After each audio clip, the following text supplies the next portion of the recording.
Okay, hey everybody, welcome to another episode of On the Wrist from Off the Cuff. Today, really special review for you from the brand Seiko. A little bit about them. They were founded back in 1881. They are Japanese in origin and now have factories throughout Asia. They cover all market segments from entry level to high end. And in terms of the type of watch, I'd consider this an everyday dress watch. Some key characteristics and design language: you're looking for something that you can wear every day that dresses up nicely. Of course, you're going to want something that has that clean, classic, minimalist design aesthetic, and of course, something that's sensibly sized.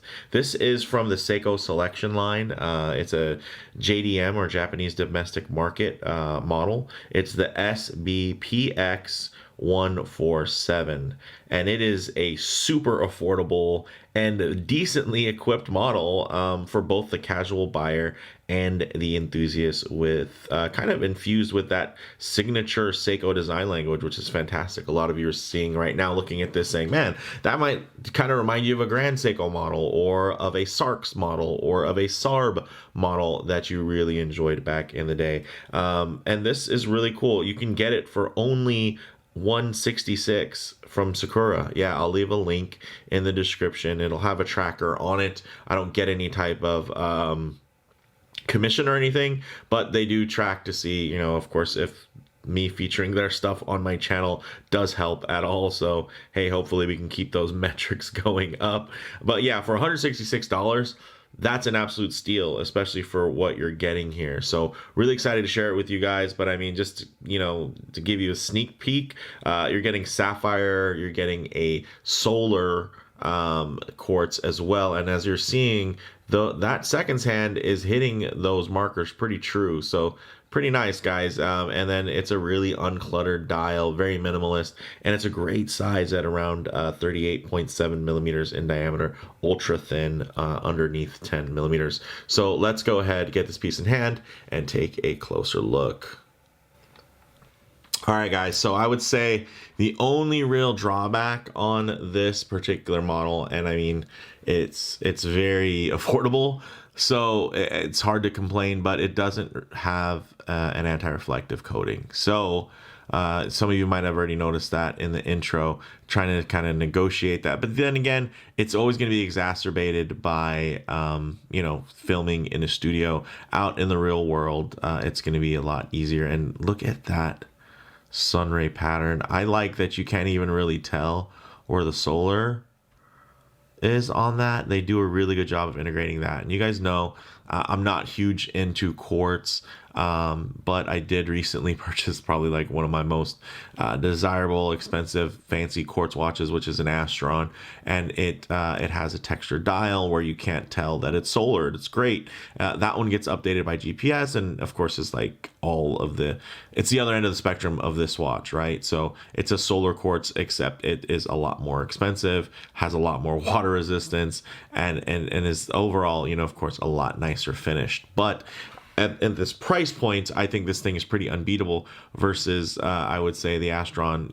There are other options in terms of within that space and competition. Here, I really, I don't know if there's anything that can really go toe-to-toe with something like this. Look at this. Very uncluttered, no text on the dial besides the brand. Signature dual batons with great, little micro finishing on there, making everything pop. Okay, some of you are saying the date window, I wish they used a black disc. Okay, I agree. I wish they would use a black disc too, but I don't, it's not the end of the world. It's a date window. If it was a no date, cool, but they probably wouldn't sell as much of them. So, some people like to have a date that they can read. And in this case, it's a very legible date because it is contrasting, which is kind of the way that they're supposed to be, versus blending in, which is our own kind of enthusiast desire to make things say, hey, if I have to have a date, I would rather have one that blends with the dial, right? But that's a preference. That's not necessarily objectively better. So in terms of the, like I mentioned before, guys, 38.7, so just under 39 millimeters. This is really well wearing, and you can see that the dial itself is a little bit smaller, and then you do have this nice sloped chapter ring there, which goes all the way around and somehow lines up relatively well. So for the doubters out there, this is pretty impressive. So it is going to help shrink the visual weight a bit, so it's not all dial by any means. And then you get into, it has a little crown here. It's not signed or anything. You do actually get a nice little bevel here. Not the fanciest, right? Let me give it a quick wipe. So it's not Zaratsu or anything like that. Salah's polishing, guys, right? But for a watch under $200 from a name brand, guys, check that out. That is not too shabby. And again, a 20 millimeter lugs, that means you can put this on any other strap. Yes, hollow links, hollow end links. It does have the really cool kind of easy system. So instead of a pin and collar, it's actually a pin and a spring collar, and they give you a special tool. It's actually super intuitive and very easy to use. And it does, I've seen them roll that out with their entry level models. But man, this thing is awesome, guys. It's hard to say more than that. Now, getting into the movement, it's the Seiko Quartz V157. It's accurate to plus or minus 15 seconds a month, with about a 10-month power reserve on a full charge. So you take this out for a day, you get it fully charged, you could throw it in a drawer for 10 months before it's going to go dead on you. So I would just leave it out so you don't have to worry about it going dead.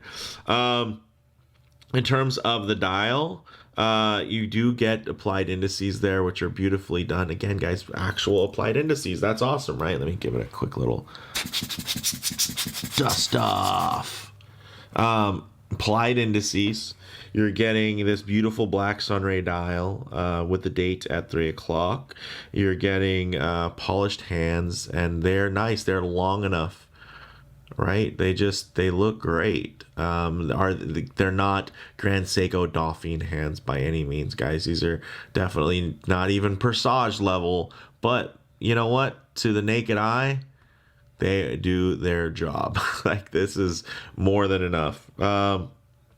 10 bar or 100 meters of water resistance. Again, another feature.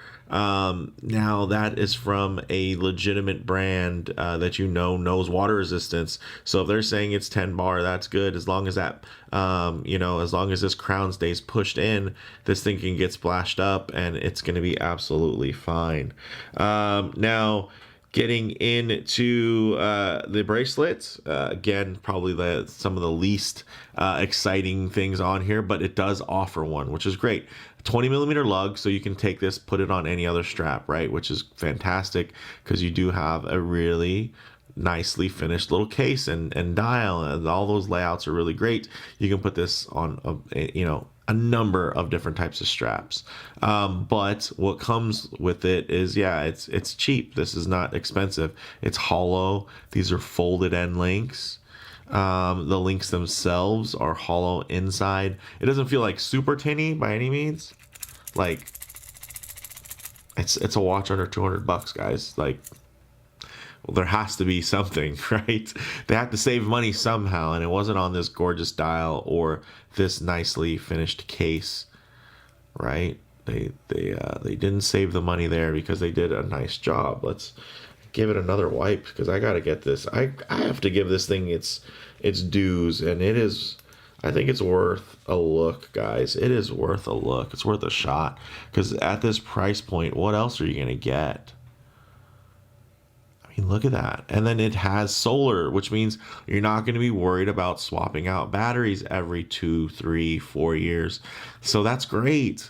At some point, of course, solar, you might have to switch out a capacitor, but this is a modern Seiko. This isn't some vintage one, right? Like, you're getting that modern technology, and chances are this is just gonna last forever. Honestly, it'll last as long as you want to wear it anyway.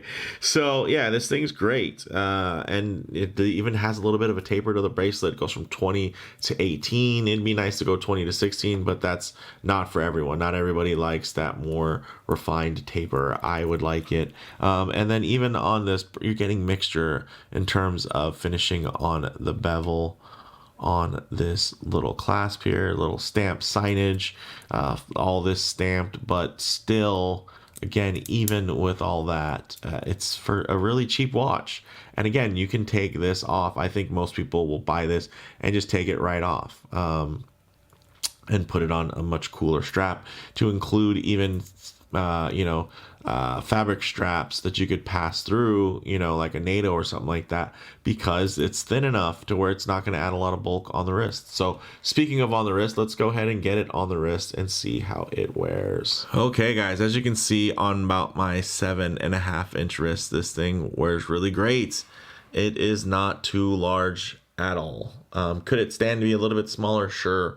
It could stand to be a little bit larger as well. Even if I get it this close and there's all that lens distortion, it still doesn't feel oversized. But what I'll do is I'll keep it down low here. And then what I'll do is I'll tighten things up so you can get a closer look at the details, while still keeping the aspect ratio nice and true. So check that out, guys. It lays nice and flat on the wrist. You're getting all those great Seiko tricks in terms of ergonomics. It's nice and flat sapphire. Again, wow, sapphire crystal. I mean, what else do you want? Sure, you could have a different date disc color. You could have anti-reflective coating. Okay, cool. Everything out, like, what else is there to like? Those are such small little nitpicks for, again, a watch that you're not compromising your paycheck on at $166, under $200. This thing is such a huge value, and it's nice to see Seiko still doing things, in the realm of just high value. I really dig that. So I'm really excited to share this one with you guys. As soon as I saw that it was coming out, of course, I had to reach out to Sakura and secure a unit for myself to kind of share with you guys. This thing's awesome. So with that said, let's go ahead, zoom this back out, and then what we can do is get this off wrist. There's no loom on here. This is like a legitimate dress watch. But what we can do is still get into some low light transition and closing thoughts. Okay, let's go ahead and hit the lights here. All right, no loom, but you can see in mixed lighting conditions, those indices are gonna still give you some nice reflections. Wow, look at that dial, my goodness. So you are still gonna get some visibility off of just some bevels and whatnot as you kind of get into mixed lighting situations. You can see here, I mean, there's not a lot of light on that, but you can still kind of make out the 12 hour markers, which is great. You can see how this renders in, more true lighting conditions, because you're not always going to be out in the middle of a field enjoying direct sunlight. A lot of times you're going to be coming in and out of buildings, walking underneath overhangs, maybe spending time in your favorite automobile. So it is nice to see what these colors, finishes, and textures render like in less than optimal lighting, to even include some high contrast lighting, which typically would kind of show any type of factory defects. But here you're just going to see maybe some fingerprints, and then some pretty minimal brushing there, nothing fancy in terms of the brushing on these links. This isn't fine hairline brushing on the bracelet, but that dial, my gosh, look at that. It just jumps out at you. It's so dynamic. The two-tone finish on the hands keep things very legible, and the dial itself, again, it's just the brand name. How clean is that? When's the last time you saw that? So I mean, you can get this in a Grand Seiko, but then you have to buy a Grand Seiko, and then you're spending a lot of money for a Quartz watch, right? So it's cool to see this on the other end of the spectrum. I don't know, can I call this a baby Grand Seiko? Can I or is it a baby Presage? What is? I mean, it's just fantastic. It just does so much with so little for so little. I think it's very commendable and something to be excited about, especially in kind of a market where everybody says, Seiko's forgotten, they've lost their way, they're losing me as a customer, yada, yada, yada. And yeah, they still are putting out amazing gems like this that you can get for, a very reasonable amount of money when you think about what else is on the market within this price point. So in terms of closing thoughts here, guys, on the wrist, really classic wear, light and balanced. Again, even though it is steel, it is hollow, so it's going to wear pretty lightly, which some people might be looking for. I mean, in a watch that you can wear and kind of forget about. In terms of model variations, there's the blue dial, which is the SBPX145. There's also a pale silver or white dial, SBPX143. So those are also options that are available. I'll leave links to those as well for Sakura. And then in terms of comparable models, I mean, at this price point, maybe like steel Timex models? Or maybe there's some really entry-level mechanical Orients, but neither of those options are going to give you a sapphire crystal. And so, I mean, something to think about. And then also, yeah, again, this is solar, and this is Quartz solar. It's in-house, right? You're not going to necessarily get that from some of the fashion brands that are out there that this might compete with in terms of price point. And even some of the micro brands that are within this really entry-level space. So for me, guys, bottom line, this has the makings of an absolute strap monster. It's just clean designs, great proportions, and it's at a truly entry-level price point. Plus, you get sapphire crystal for additional protection and longevity, and the worry-free nature of solar. So even kind of battery replacement worries get mitigated. So this is cool. I'm excited to share this one with you guys. I hope to see some wristwatch checks out there across Instagram and the different Facebook watch groups with more and more people getting their hands on these. But this is actually a really new release for the month. So there's a reason why they're still kind of a secret. It's because they're new. But guess what? Now you know the secret. What are you going to do with that information? So if you liked the video, please do it like. And if you're already, please subscribe for more content just like this. Thanks, guys.